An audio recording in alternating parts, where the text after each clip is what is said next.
This episode, Nick Loper of The Side Hustle Show. We interviewed Nick Loper and talked about marketing to local customers via the internet, what's critical, and how to do it. Thanks for listening to another edition of the Handyman Pros Radio Show, where our goal is to help save you time, money, and aggravation on your home maintenance and repair. This edition is entitled Nick Loper of The Side Hustle Show. To help me explain, I'm here with my ever-cheerful co-host and old buddy, John. Yeah, Johnny, is there a story from this week that you wanted to share with our listeners? Is there a story? Do we have a good story? I don't really have a good story. So when they say, if you don't have anything good to say, don't say it. Johnny, it's so unlike you. You don't have a story. You always have a story. I'm very disappointed. What can I say? I'm looking forward to this interview. Nick is really fascinating. I was out on his site looking of sidehustlenation.com, right? Yep.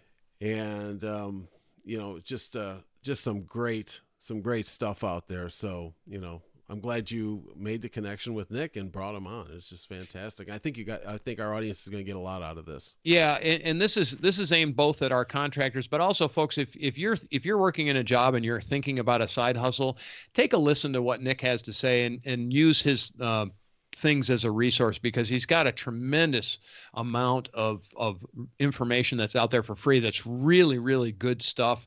And if you've come up with an idea you think you want to do, check it out on Side Hustle Nation, because there's a very strong chance somebody's done it and will actually give you plenty of tips on how to do it. So with that, that's a fantastic segue into our interview with Nick Loper.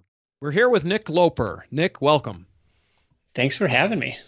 Yeah, this awesome. is exciting, Nick. All right. Yeah, so we're going to dive right into it because Nick's got a lot of stuff to do this afternoon. He's almost as probably 3 times busier than we are. But John and I are, I worked 12 hours yesterday. I was a little tired. Surprise, surprise. But anyway, so Nick, give us some background on your business and tell us, why did you start this business? So. The main focus for me these days is a website called Side Hustle Nation and an accompanying podcast called The Side Hustle Show, which I've been doing since 2013. We're closing in on 500 episodes, showcasing new creative, money-making part-time business ideas each and every week on the show. Prior to that, my original side hustle was selling shoes on the internet through a comparison shopping site. And prior to that, what kind of bit me with the entrepreneurial bug in the first place was this house painting business, or house painting internship, rather, in college, where that was my first taste of working for profits and not wages, and first taste of really being in charge of the whole process, from finding customers to delivering the work. Yeah, awesome. So part of the reason that I wanted to have you on the show is, along with the fact that you do a lot on the internet side of things, but you also actually have worked as a contractor in the past. So you understand kind of some of the ins and outs of doing a contracting type business, aka the handyman business. But a lot of these things can apply to our listeners that are not necessarily handyman but are thinking about maybe getting into a side hustle business of some type or another. So it's a pretty broad based thing. One of the things I thought, that because of you have an expertise in the internet that John and I do not have. And so I was hoping we could get some nuggets from you as far as what's really important when it comes to marketing locally. We'll call it locally or regionally on the internet, as far as what's a must have, what's a nice to have, Tell me more about marketing on the internet, because we're here to learn, right, John? Are we learning on this one? All the way, Larry. Because as you can tell, John and I are a little old school, Nick. So we're a little bit on the old school side. So help us out with newer stuff is what we want help with. I mean, a couple must-haves, maybe 3 must-haves, would be your own website, your own home base, where you can showcase, who you are, what you do, who you do it for, right? And make that really clear and obvious. I feel like the more specialized you can be. I know, Larry, you're like, we're the solutions specialist. We can handle, this whole laundry list of different projects.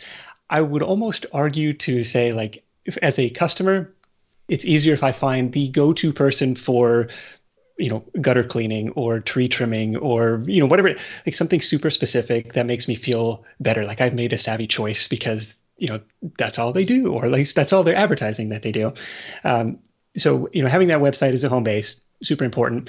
The next piece of the equation, I would consider like getting reviews on third-party platforms, whether that's Google Local or Google My Business, whether that's Yelp, whether that's Facebook. It's a game that is kind of difficult to play. And for that reason, not a lot of people are playing it. So it may only take 5, 10, 15, 20 reviews to be leaps and bounds ahead of the competition.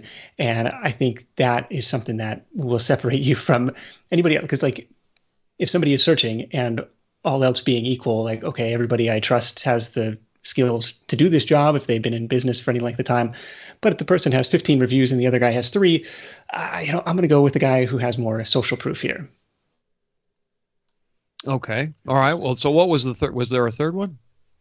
The third thing kind of dovetailed into that is like that's the Google My Business listing Okay. is the just basically a chance to double dip in the search results. Because like Google for any local search or for a lot of like local business searches, they're going to really prominently show that map and like the top, 3 or 4 pins on the map. Like where are these guys along that make it, very visually appealing with like, well, how many reviews do they have? So if you set up that Google My Business profile for a lot of like home-based businesses, like my wife and her partner, a good example of this, like I don't necessarily want to put my home address in here, but they're going to make you verify with a postcard. And so you can like, you can punch in that address, but say like, oh, I serve this service area. So, drop the pin in the middle and, it'll let you kind of, and maybe even draw a map around it. But if you're nervous about, publicly sharing your home address, there are some ways around that and still getting a listing in the Google My Business space to have a chance to rank, really prominently in local search results. And then your website is the other component of that, where it's like, okay, if you can have, a 1-2 punch where you're taking up a lot of that screen real estate when somebody's looking for you, you're going to be tough to beat. Right. Yep. So let's dive into website tips just as far as an idea. So setting up website, does it have to be really glitzy and really super great, or can it just be a website that has good information on it, lots of pictures of, basically in our case, lots of pictures of the type of work that you do and things like that? Or does it have to be more involved than that? Yeah, don't overthink it. Don't spend too much money on this. Simple brochure style site, especially starting out, is probably better than what a lot of people have. As long as it looks somewhat modern and looks okay on your phone, like double check that it looks okay on your phone as you're building it, because a lot of this traffic is going to be mobile, I imagine. If people are, maybe in my case, like I'm out in the backyard, like struggling with some problem, like fine, you just who could help me with this? And just think of the use case of your target customer. So I would say, if you're not technical, there's some drag and drop builders. Wix makes this super easy. Weebly makes this super easy. There's a ton of them, even like, these so-called no-code platforms, where Strikingly was one that just hit my inbox today. Never heard of it before, but, they seem to have some traction. Where you can do it yourself. And as long as you kind of write the copy in such a way, those are the words on your site, that you're kind of speaking the language of your target customer. What is the pain that they have? And, positioning that, like not using too much like technical jargon and stuff, like this is the problem, this is how we solve it, and then making it very obvious what the next step is. Here's our phone number, call us for a quote. Or, maybe if you're niched down enough, like you can have it, flat rate pricing. We had a guy on the Side Hustle show recently who's doing window cleaning. And I think he was like, it's $17 a window. We were spending so much time, driving out to customers' places, doing quotes, or, it was eating up a lot of time. So it's just whatever, flat rate pricing. It is what it is. How many windows do you have? Boom, here's your quote. And so those elements, I think, would make your website stand out from a lot of the competition. Oh, Nick, awesome. Yeah, that's a great tip. Go ahead, John. yeah, I got a question. How many people do you run across, that don't have websites? That kind You'd of be rely surprised. That's why I'm asking. Yeah, it's kind of like, well, it's 2022. Who doesn't have a website? But surprisingly, a lot of people either don't, or it's hard to find. And if they do have it, maybe they built it 20 years ago and it's kind of been an afterthought. And so it's kind of like, oh, are they still in business? Like they've neglected this digital side of the business. So are they maybe, the optimist would say, well, they're just solely focused on, delivering excellent work. But the, more millennial minded customers like, well, if that's, how they're, presenting themselves, first impression in a lot of cases, then, how much do they really care, for the other effort that they're putting forward? I think it's a really important first impression to have, something doesn't have to be, crazy sleek and modern, but something at least passable that looks like it was, it's been updated. Make sure the copyright date in the footer, like, says the current year. Those little things all send signals back to the customer that, okay, this is a legit operation. And the reason I asked, from that perspective is, in all of this, you have to have some easy place, an easy way to send people. So if you're out somewhere and you run into somebody that's interested, here's my web address. I can, check out all the rest. And if you don't have that, today, I don't know how you really go about, spreading the word. And it's easy, just with links, right? Yeah, it's like it's the business cards, it's the email signature, it's the the decal on the back of your car. It's just kind of a home base in a lot of ways. Yeah, and it's so edit. I mean, we like to edit ours fairly often. I mean, I don't edit my handyman site much anymore just because I'm too busy. But we've discussed that. I was actually on Nick's show. I think it was it episode 488, Nick? I'm pretty sure it's episode 488, and we discussed local marketing tips. And I talk a lot about the paper side of things, but we don't edit up too much on our electronic side just because we're a little overwhelmed right now as it is, and so handling more businesses actually has a detrimental side to it for us, But if you're starting out and you're trying to build that stream of business that comes in, you definitely want that place that's easily editable. Plus, you can put out pictures of your work that you do. So we put out the pictures, or we've put out some pictures of some of the types of work we do. It's really a simple place to go, and you just drag and drop it in. I mean, I think we did that website. It's on one of the drag and drop sites. I can't remember which one, but really simple to do. Very DIY-able, I'm going to say. Very, very simple to do. This does not take a whole lot of coding. Probably the hardest part is writing the copy and making sure your message is clear, that you want to have a clear message. So, yeah, and I think one area that you could stand out and maybe get a leg up in some of the local search results, especially if you're not in like a major metropolitan area, like the bigger the metro, maybe the more niche service has got to be. Mm-hmm. But if you're in a smaller town, maybe population 40,000 to 100,000, maybe 150,000, like it's not going to be that competitive to start ranking. And so you create these articles on, just detailing out the different services that you offer. And if you can add those, especially if you're in a profession that, allows itself or lends itself well to, before and after pictures, that stuff is great. If you can send those to the customer and have them, especially if they're happy with your work, have them attach those to their reviews. Like then those tend to like, do better through the, filtering algorithms on Yelp or on Google. It's like, oh, now it makes it appear even more legit. Like you're trying to send all these different signals so that, Google understands this is what you do, and we ought to show you to more people who are looking for that. Right. So dive a little bit into Google Maps. It's a portion of Google My Business, but it shows your operating area, and it's very, very simple. It almost sets up, when I've done it, we did it for this show, we've done it for other ones, but it shows up more or less almost like another website. Is that correct? But it's really simple to set up, but it shows exactly what your operating area is, or it can anyway. Yeah, and you can treat it as its own website where you can update your hours of operation, you can upload pictures, you can kind of do little updates like, hey, we're out on a job in, wherever today. And just like, this is something interesting that happened. Like just, feeding, because it's computers, it's ones and zeros, right? Like you got to feed it some data to work with. And the more you can do that, and do that in a way that, especially through Google My Business, it's like, directly into the mouth of the beast. And so it's like, yes, if we can do that as much as we can, I think you're going to be setting yourself up for success there. Right. And then do you recommend doing things like Yelp and things like that? Now, there's free listings and there's charged listings, but I think we're basically talking about free listings for the most part. But do you recommend that for local businesses or not?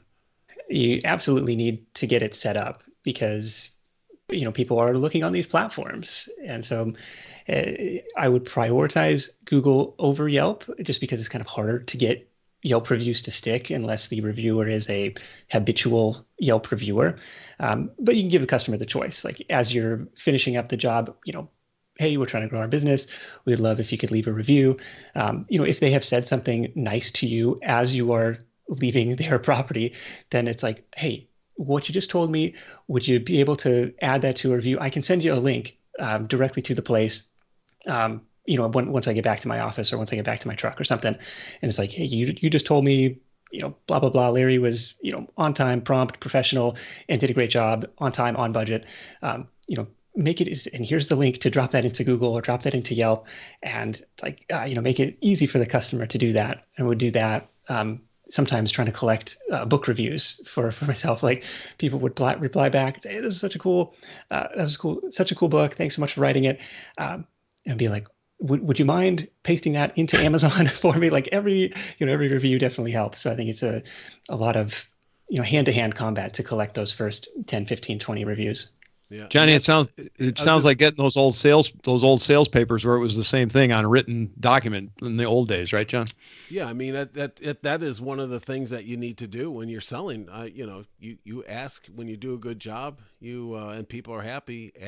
Ask for the referral, or in this case, a review. And it's kind of funny. People actually say, they used to say to me, hey. No problem to give you a referral or a quote or something that we can use in the in a brochure or whatever. Just what do you want me to say? Right. Not that I'm going to actually say that exact thing, but help me out and make it easy, right?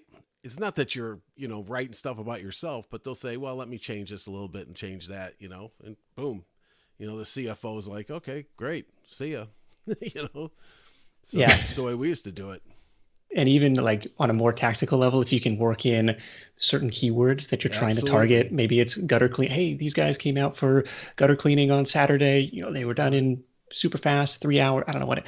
And if you can work that in, again, feeding the machine all the data that you can.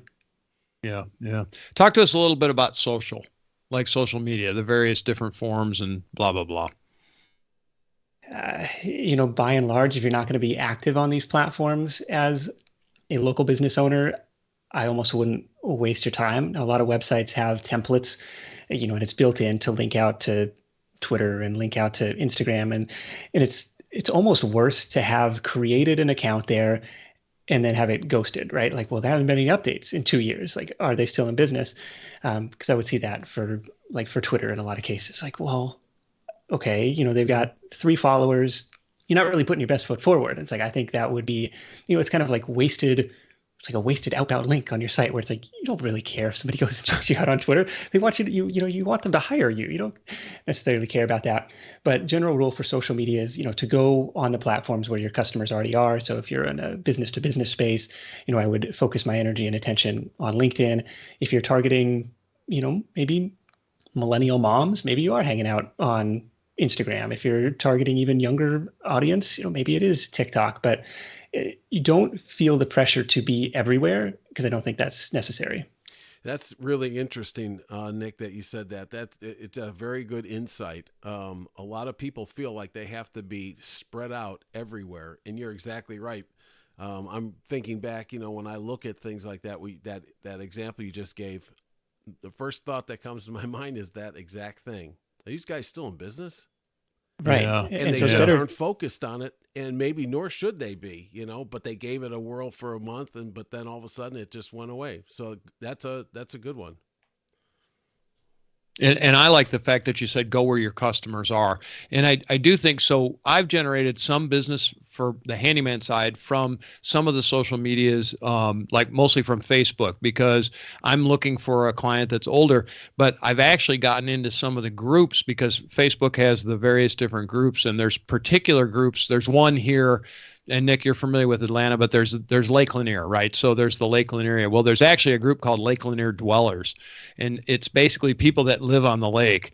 And I have generated, and they will post up looking for somebody to do X or looking for a handyman to do Y or whatever. And I've actually generated some business from the groups. Now, I don't do the broadcast. I have a site on there, but I don't do much with it. I do a little bit. I update it every so often, but I don't, it's not my mode of generating, but I have generated specific clients because they come with their description of the job they're doing. So I'm perusing through the sites more than I'm actually active on. I mean, I'm active on them, but I'm not as active as I could be.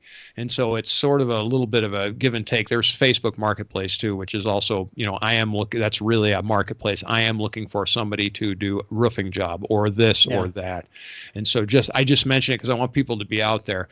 In our world, in what the handyman side, but even in contracting in general, Nextdoor has been a strong thing, but it's tough to get a site. Now they're starting to want to charge you to do anything on it. So it's kind of an interesting thing, but it's really specific to local areas. So you can go in by zip code, which I find to be pretty interesting to me. But again, I'm not really trying to generate too much more business because I have enough to do. Ugh. Yeah, if you can establish yourself in these local communities, be it on Facebook, be it on Nextdoor, like that's a really powerful place to be because people will ask for recommendations. And when you're just starting out, you can introduce yourself like, hey, like my brother is a tutor. And so his company is called South Cove Tutoring, like a very targeted like geographic area in like the Seattle suburbs. And there's a handful of local parenting groups or local neighborhood groups where, now that he has a roster of clients, he's getting tagged in these posts when people are asking for recommendations.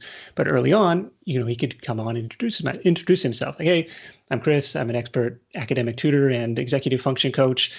These are the subject matters that I teach on. If it makes sense, here's my website. Go check it out. Like, I'm not trying to call me right now.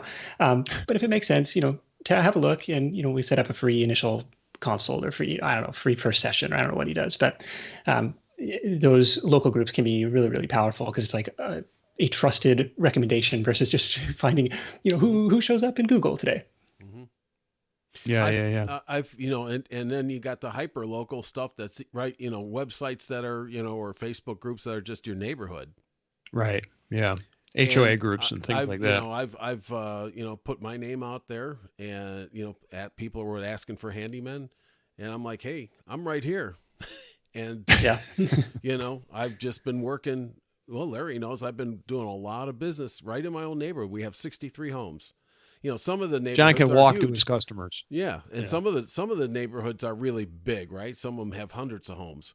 So, that's another thing that you can't overlook if you can get on some of those things.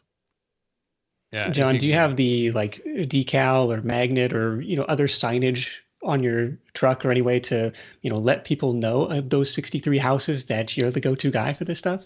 I don't. Okay. But you built the reputation. The reason is, Nick, that, I'm retired and I just don't want all that. I mean, I could have so much business. It's endless. But I just don't, want to go that far, but it's fun. It's fun to work with the neighbors. There's the good and bad of all that, but I know these homes. I've lived here for close to 30 years, so they're all built by the same builder. I know these homes inside and out. And when they have issues, I'm like, oh, I got it. So, John's the perfect side hustler, Nick. He's kind of he's a potential target market for you. There are all the retired guys that want to get out and have a side hustle for just something to do. Well, and that's funny you say that, Larry. I was talking to my neighbor who's retired, and I talked to him for a while yesterday, and I, basically that came up, where he's like, I said, "How you doing?" I'm bored. Working in the garden only takes you so far, and I'm happy being the handyman, so it's great. Works out great for me. Yeah. I actually, here's a different story. I'll never forget. My dad retired, and after about 2 years, I said he moved to the Florida Keys, and he loved to fish. I said to him, I said, you fishing much? You fishing at all? Did you go out and get anything this week? He goes, you can only fish so much. And I was like, oh, okay, well, guess that's a little change since we retired. So Nick, there's a whole separate business, the retired side hustle guys. Maybe that's your next show. Yeah, we've got an upcoming episode on this, couple in Florida who's like gotten really big into reselling, like flea market flipping, yard sales, garage Yep. sales. Yep. And they've, branched out into some like pretty bulky items. Like, somebody was doing like a Sprinter van, up model, where we're going to turn this into a mobile office. We don't need the seats anymore. And so now they've got like a niche in conversion van seats. I don't know, but yeah, totally. I love the, you don't want to be bored at retirement. You got to have something that you're working on. Something to do. You got to have, yeah. I mean, you've got to have something. I can't see myself ever really technically retiring, I suppose, as they say. But anyway, so self-serving as I am, Nick, what does one do with a guest, being a guest on a podcast? So when you get on podcasts, what do you do with the podcast links? So podcasting is a really cool way to tap into an audience in exchange for a conversation, like what we're doing today. Like this is a lot of fun for me. This is easy for me. This is there's a lot of benefits to that.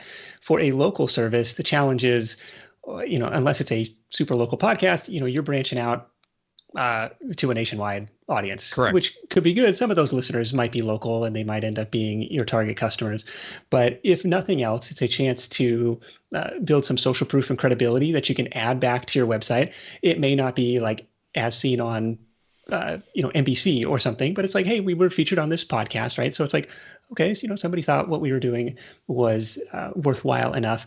The other interesting angle that I wanted to bring up was the idea of like intentional and strategic partnerships, like thinking of who your target customers are already doing business with.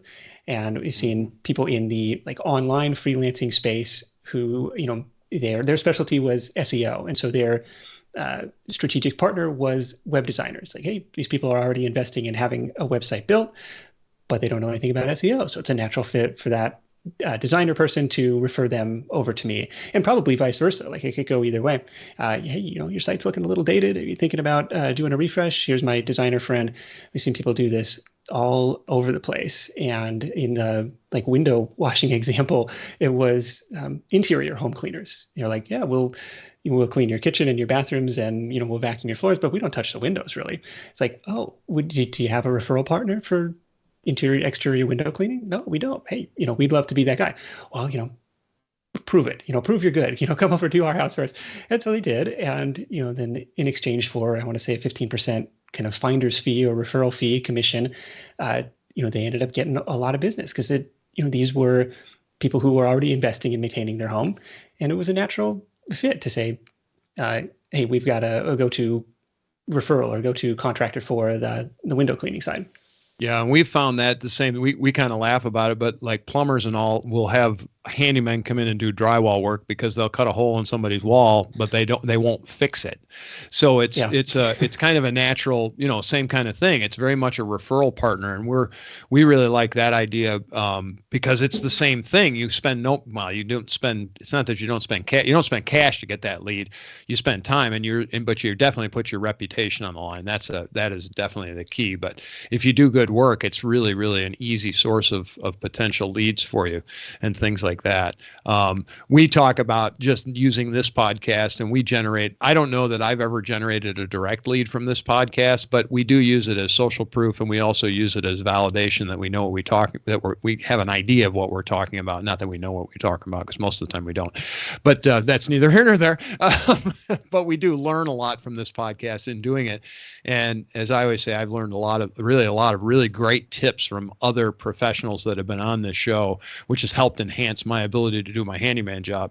And and we've sent this out to client, hey, we do this podcast also. It's like almost an automatic closer. Once they listen to 2 or 3 episodes, they're like, wow, these guys really do kind of know what they're talking about. And so, or they have resources to go get the people that have a particular on this job. So we like that. Those two things kind of tie together. We really like that kind of stuff. So yeah. What other tips do you have for us? The other thing that comes to mind right now is leveraging video and specifically video search, like YouTube search, like Mhm. how to, it could be either, how to do such and such a thing, right? And I know people are gonna be like, well, if I teach the customer how to do it, then they're not going to hire me. And No, it's they'll like, still hire you maybe, in our world. maybe yes, maybe no, Yeah. but it showcases your expertise. It's a chance to, um, eventually, if as your channel reaches certain thresholds, you could, make a little bit of, you know, mailbox money, like passive income coming in from YouTube ads after a certain point. But what we've seen, especially in some of the more online, location independent stuff, because it's harder, only a segment of the people searching are going to be local.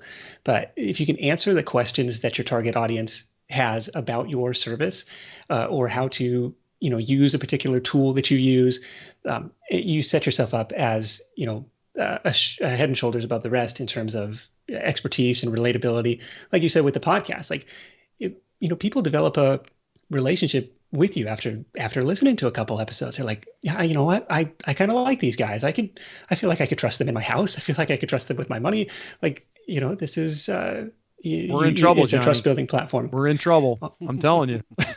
And then so on the YouTube side, so we had a guy who was doing like software consulting, and so a lot of his videos were like how to do, fill in the blank in this software. And at the top of the show, hey, I'm Paul. I'm a Asana consultant, and today we're going to talk about how to do blah blah blah in Asana. And he'd rack up these video views, but it was a very targeted person who was searching for that. And so oftentimes they would be like, "Could you come in and just like do some remote training for our team?" And same thing, we had I guess a ghostwriter, he would call himself. And it was like, how, and so he'd create videos answering questions like, well, how much do ghostwriters charge? How does it work to work with a ghostwriter? What's the difference between traditional publishing and self-publishing? How do I get a book agent? Or what does a book agent do? Like all of these kind of questions that would be, top of the funnel, somebody thinking about writing a book might be asking. And he introduced, hey, I'm Joshua. I'm a professional ghostwriter. And, if you watch over my shoulder, here's how a professional ghostwriter works. And, it's just kind of, because he created the content that probably didn't have a ton of competition, all of a sudden, he maybe became the go-to guy for somebody like, oh, I hadn't considered that before. Maybe I should hire this person. I could probably speed up the process. How much does this cost again? And so I think by creating that type of content, and then, of course, you publish to YouTube, you embed it on your website, you throw it up to Google My Business, like you spread it as wide as you can and give it more chances to be discovered. Yeah, and you can. I had a note for reuse of content, and you just touched on 3 or 4 different ways that you could also stick that out on your Facebook page or anywhere where you can post a video. And it's just kind of interesting because you can create this stuff once and then spread it out, and it grabs traction in various different places. And I find that to be a fascinating. It's kind of networking. It's like networking, right, John? I mean, it's like the old days of networking, but it's all electronic, which is really just, I don't know. It's amazing to me. It's just very, very unique. All right, Johnny, do you have any other questions? I mean, or do we have more? Is there more? Is there anything else? I mean, I know there's books written on this kind of thing. Have you written one of those books yet, Nick, or not? We got a handful of books, nothing specifically on the local marketing side, but maybe we'll get there. Maybe we'll get there. Jeez, more to do. No, you're killing me. One of the things, Nick, that I was going to ask you, from the side hustle, how many folks do you interface with that have other jobs? Are they working 2 jobs and they've got something on the side that they might be thinking about transitioning away from the full-time type of job? I'm just curious. Yeah, you do run into some people who are kind of like piecing together an income with a couple part-time jobs or maybe a full-time job and then like something really limited hours and still trying to build a thing on the side. I mean, that's tough to do. Yeah, just that's why nature. I'm asking. I'm asking because I've known people. What's I've known people that worked, just a regular, the 9 to 5 job or whatever you want to call it. They didn't, but yet they were doing things. Let's say during the weekends, that they were kind of making this move away from that, if they could get away from that 9 to 5 job, or it was kind of a security blanket for them, maybe that job was not going as well as they thought, type of thing. Yeah, I would say that is more common to have the full-time job that's paying the bills. Maybe you just don't love it. Yeah. But you're not the person who's like, I need to make rent yesterday. Like you have a little bit of runway. Like, I don't know if I see myself climbing the ladder here long term. Um, so I've got this, but I've got this free time. I got evenings, weekends, maybe early morning before the kids wake up, like to move the ball forward on something else that I care about that maybe has the potential to scale up to be something. And if that's the goal, and if not, then like you said, it's this kind of, it's a financial cushion in a lot of ways where you have a fallback plan or you have just a little bit of margin in your life. I think life gets so much easier if you have a little bit of breathing room in your budget where it's not, Yes. you're not spending down to the last dollar. And the other thing I was going to ask you is, from the side, the side hustle, these side jobs and or the gig economy and things like that. Maybe somebody's thinking about that. Some of our listeners, but they don't really know what they want to do. But this sounds really intriguing to them that, to move into this environment. What could you, say to them, give them some tips on that? Yeah, it's funny. We get, two groups of people. There's the group of people with, ideas coming out their ears, and I don't know which one to pick, or the people who say like, I could be a great entrepreneur if I only had, the right business idea. And so try and serve both audiences at Side Hustle Nation. Of course, go binge on the archives, tons of business ideas in there, case studies, been there, done that, entrepreneurs, how they built that kind of a thing. Sidehustlenation.com/ideas, big old laundry list of, just to get the creative juices flowing. Hopefully you get 8 or 10 different browser tabs open by the time you reach the bottom. And, oh, that sounds interesting. Or, I want to learn more about that. But really, I think you got to start with, pain points. Like people spend money to solve pains or problems. And I mean, that's the handyman business in a nutshell.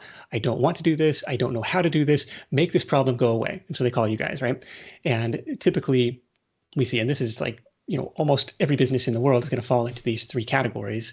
It's like selling a product to solve that problem, selling a service to solve that problem, or creating content to solve that problem. And if you look at house cleaning or a dirty house as an example, right? Like I could buy a new, Roomba vacuum cleaner or a new like Swiffer mop to help me with that problem. I could hire a cleaning service to help me with that problem, or I could go to, YouTube and watch these like decluttering and minimalist videos, and I could buy the Marie Kondo book and learn how to, spark joy in my life and all that stuff. So, different business models different businesses tackling it in different ways, but really seeking out either the pains that other people complain to you about that you've solved in the past or that you're currently facing, and you can figure out a solution to that. Okay, maybe I turn around and there might be a business idea to test out there. Mm-hmm. Yeah, that's great advice. That's great advice right there, because it is what it is, right, John? Yeah. No, absolutely. I appreciate that because I've been working those the 14-hour days for 40 years, that type of thing. And it's always one of those things where time goes by very quickly, and I'd love to have known then what I know now, so that I could have gotten out of there, probably given myself a little bit more security, because I was in the high tech world, and when you're in the high tech world, businesses come and go very quickly. Bought up, sold, created, destroyed, stuff like that. And, it's one of those things where if you kind of think about this and, kind of talking to some of the folks in the audience, and, if you're in that kind of situation, go to Nick's site and start to look at all those different, possibilities. You might find yourself there. Yeah, there's tons and tons and those ideas. This is just kind of my take on it.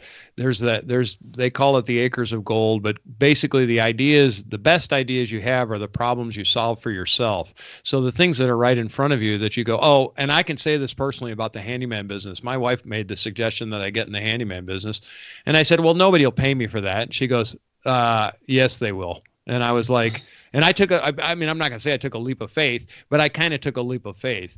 And I was like, okay. And when I say that they wouldn't pay me, I was referring more to the fact that I didn't think I could make an actual living at it.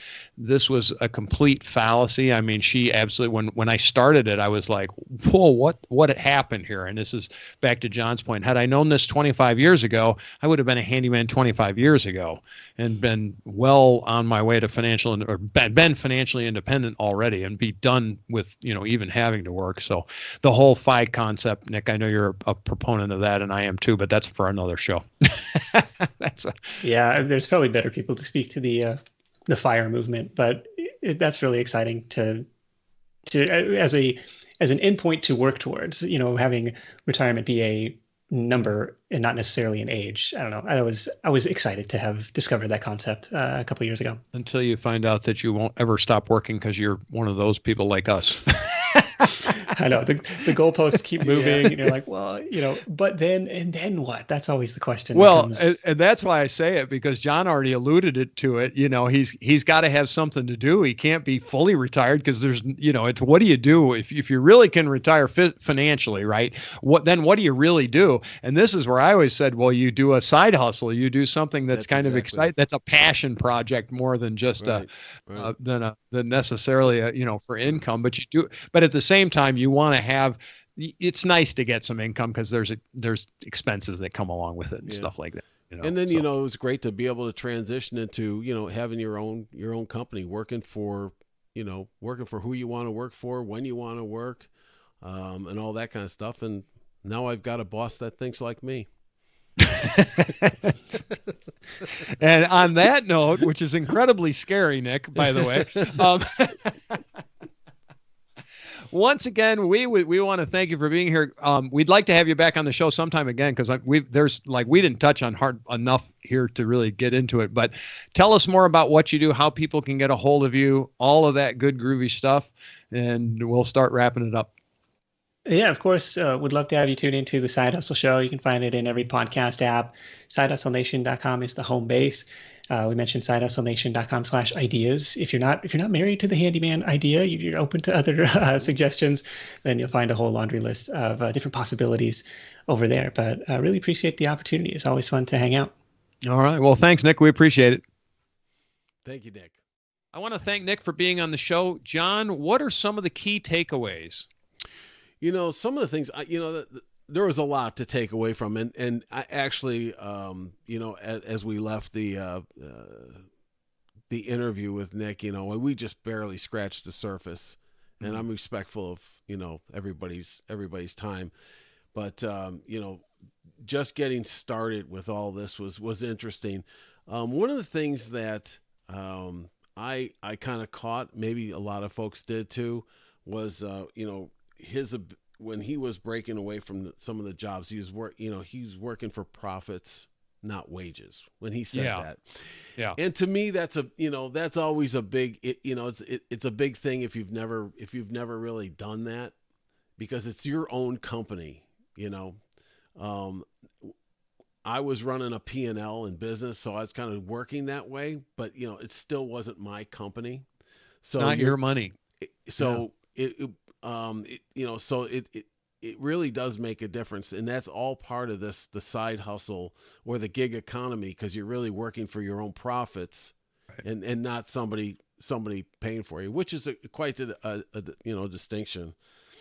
The second thing I took away is a good one, and I've used it a lot, and that is strategic alliances with other companies. So if you're at a customer, or you're involved where, your customers hang out, whether it be social or whatever, there might be other people that are hanging out there too as vendors, and they might be very complimentary to you. So those are good alliances to get to know, where you can, in our case with the plumbers and the electricians and so on and so forth, we refer them, they refer us. So I think that's really a good tip, for people doing these things. And from the internet side also, that does mean having links and things on their Yes, websites it to does. your site.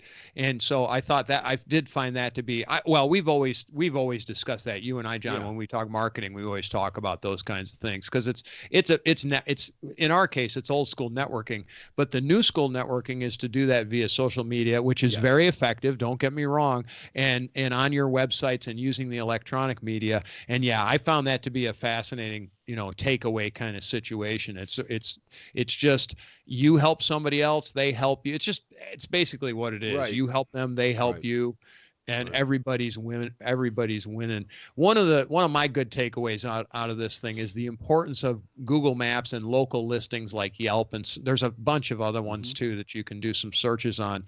But take advantage, folks. If you're out there and you want to market to local people, take advantage of that Google Maps function. It's really a full function website in so many ways, and it doesn't take much to be. And Nick said don't let it go inactive, right? And I agree with that. Don't let it go inactive.